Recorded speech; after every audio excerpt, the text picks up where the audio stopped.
Well, the passenger rail agency and its subsidiary, that's Autopax, as I was saying earlier, facing prosecution.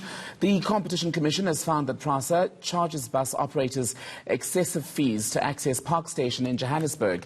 It also found Autopax is given preferential space allocation and that rival bus operators are restricted or denied access to that station. Autopax operates 2 bus services, Translux and City to City. The competition watchdog wants Prasa prosecuted for abuse of its dominance and has now referred the matter to the Competition Tribunal.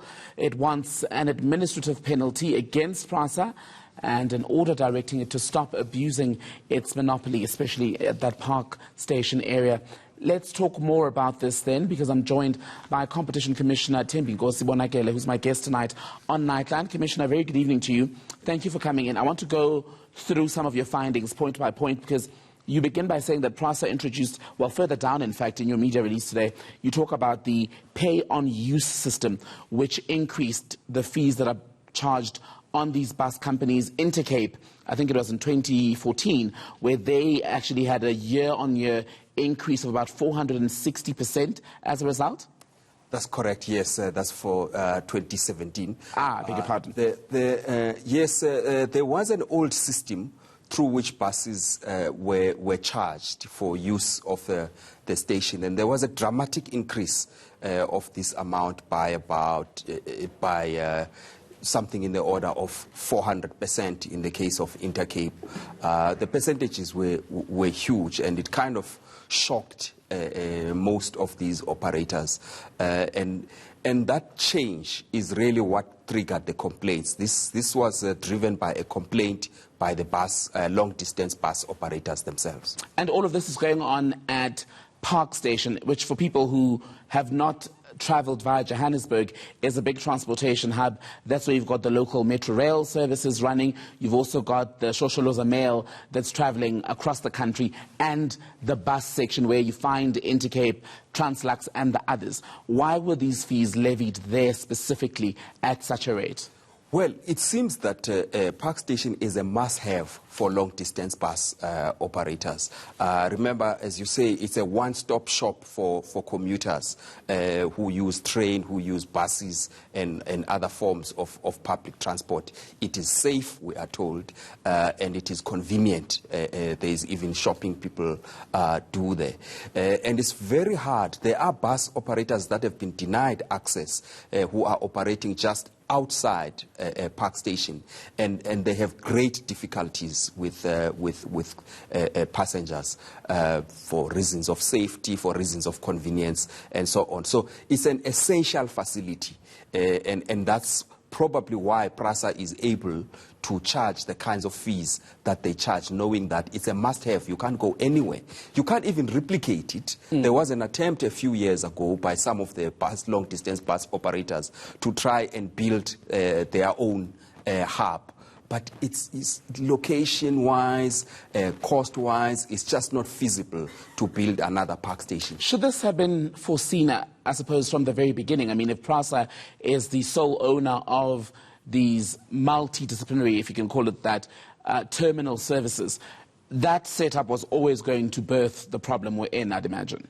Precisely, there is an inherent conflict of interest, if you like, because Prasa is a competitor to other bus operators. So it's not only maximizing revenue by overcharging bus operators at Park Station, it's actually protecting its own downstream operation, Autopax, which operates City to City and Translux. And also quite interesting, I mean, apart from levying the other bus operators so heavily for the use of Park Station, there's also the fact that in your findings you uncovered that Autopax, City to City and Translux, these are the buses operated by Autopax, were not being made or forced to pay for their use of this Prasa space.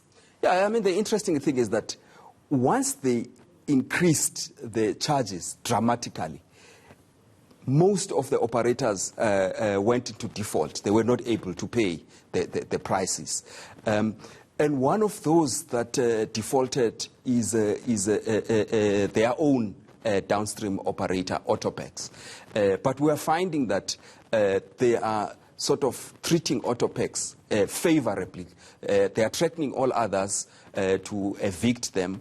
There's all sorts of advantages afforded to Autopex. Autopex even has space it doesn't use.